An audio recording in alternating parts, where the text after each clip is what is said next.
आज की कहानी जलन। अरे मम्मी, भाभी ने आज जो यह नए झुमके पहने हैं वो सोने के हैं क्या? रिया ने अपनी मम्मी से पूछा। अपनी बेटी रिया की बात सुनकर रिया की मम्मी सोनिया जी बोली, हाँ रिया, यह झुमके सोने की ही हैं। अभी तेरी भाभी की शादी की एनिवर्सरी पर बनवाए हैं। रिया बोली, बड़े सुंदर लग रहे हैं झुमके तो। मम्मी, झुमके भाभी को आपने तो नहीं बनवा कर दिए ना? देखो मम्मी, मेरी शादी होने के बाद आप कितना बदल गई हो। देख रही हूँ सारा प्यार आप भाभी पर उड़ेल रही हो। अरे जब चाहे भाभी नया नया सामान ले आती हैं। कितना कीमती कीमती सामान है भाभी के पास। कितनी कीमती कीमती साड़ियाँ, जेवर, कितने महंगे महंगे ब्यूटी प्रोडक्ट, अलमारी फुल भरी पड़ी है नए नए ब्रांड्स के कपड़े से। रिया की आवाज़ थोड़ी तेज हो गई अपनी माँ से बात करते हुए। आपने तो मम्मी मेरी शादी के बाद बस अपनी जिम्मेदारियों से मुंह मोड़ लिया। अरे मायके आती हूँ तो बस शगुन के नाम पर छोटी सी रकम का लिफाफा पकड़ा देती और बोलती हो, बेटा अपनी पसंद से लेना। अरे उन थोड़े से पैसे से तो शायद भाभी की एक साड़ी आएगी ब्रांडेड। सच में मम्मी, भाभी ने पता नहीं आप पर क्या काला जादू कर दिया है। अरे कभी तो अपनी बेटी पर भी तरस खा लिया करो।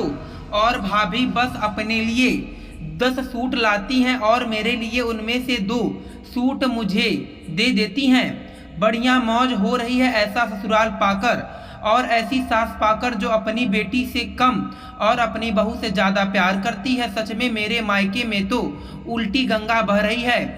बहू आए दिन कुछ ना कुछ खरीदती रहती है, अपने महंगे महंगे शौक को पूरा कर सकती है और बेटी बेचारी महंगी चीज़ों के लिए तरसती रहती है। बस क्या ज़रूरत है भाभी के ऊपर इतना खर्चा करने की? अरे अब आपको अपना घर नज़र नहीं आ रहा है क्या, जो मुझे कुछ देते हुए आप कहती हो कि बेटा हमारा भी घर है और सबके घर माटी के चूल्हे होते हैं और बेटियों को रीत रीत पर ही दिया जाता है।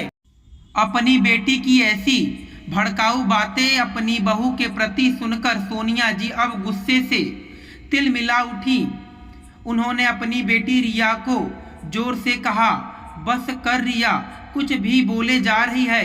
अरे तुझे तेरी भाभी के यह जो महंगे महंगे शौक दिख रहे हैं ना, जिनको वह आए दिन पूरा करती है, उसके लिए उसने दिन रात मेहनत करी है, अपनी पढ़ाई पूरी करी है, अपनी रातों की नींद गवाकर दिन रात एक करके कामयाबी पाई है।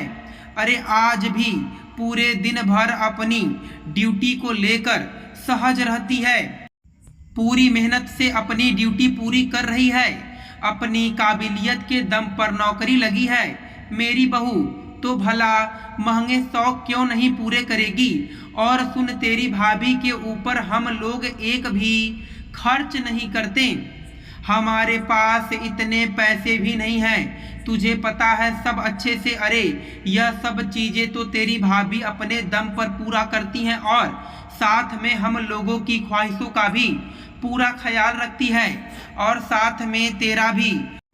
अब यह तो हो नहीं सकता ना कि वह पूरी की पूरी चीज़ें तेरे लिए लाए।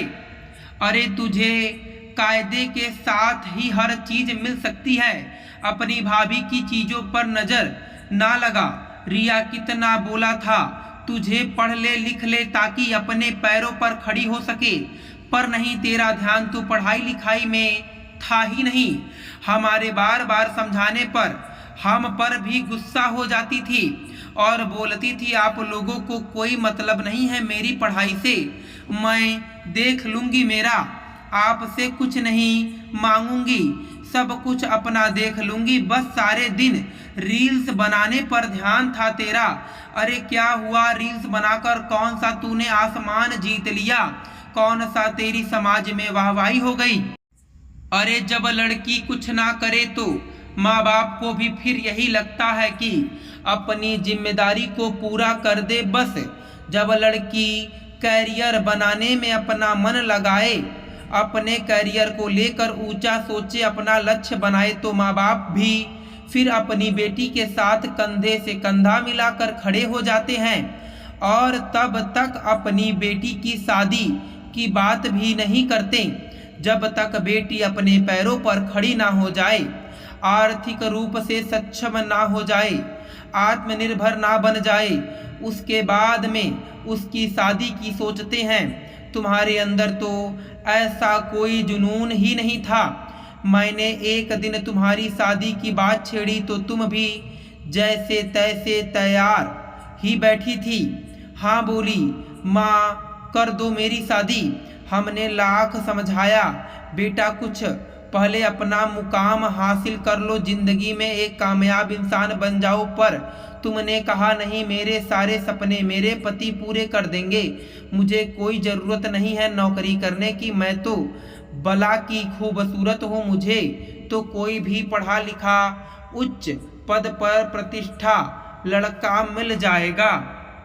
फिर मैं क्यों नौकरी करने की जहमत करूं? सोनिया जी बोली, लो बेटा फिर और क्या था, हो गई तुम्हारी शादी। अरे लड़का भी अच्छा खासा ढूंढ दिया तुझे, बढ़िया कमाता है और तू तो ही हूर की परी। फिर वह तुम्हारे हर बात पर टोकता क्यों है? पैसे देने में आनाकानी क्यों करता है? बार बार तुम्हें खर्चे कम करने की और बचत ज़्यादा करने की बात क्यों कहता है? हर बात का तुमसे हिसाब क्यों मांगता है? तुम अपनी मनमर्जी से क्यों नहीं सारी चीज़ें खरीद पाती हो? अब पता चला अपने बूते पर कमाई करके अपने शौक पूरे करने का क्या अंदाज होता है। बेटा तभी मैंने कहा था तुमसे, शादी करने से पहले आत्मनिर्भर बन जाओ ताकि किसी के आगे हाथ न फैलाना पड़े। अपनी कमाई का मज़ा ही कुछ और होता है। आराम से खर्च कर सकते हैं, किसी को हिसाब किताब देने की इतनी ज़रूरत नहीं पड़ती।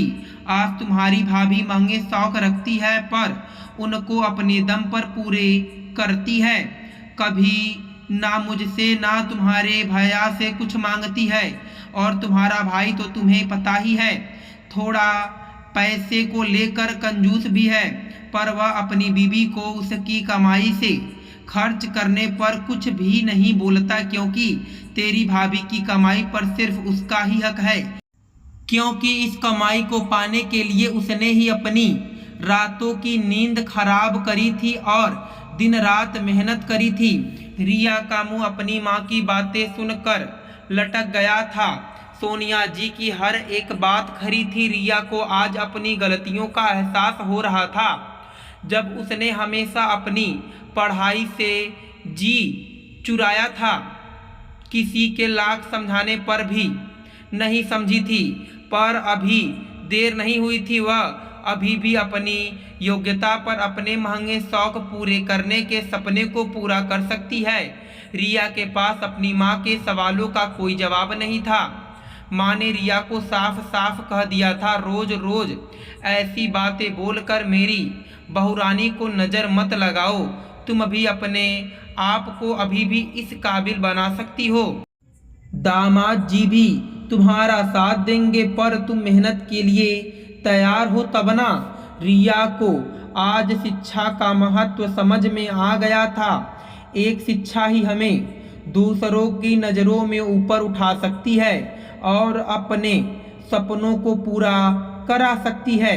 धन्यवाद दोस्तों, मैं आशा करता हूँ कि आपको यह कहानी पसंद आई होगी। फिर मिलेंगे आपसे अगली कहानी में। आप सभी का धन्यवाद।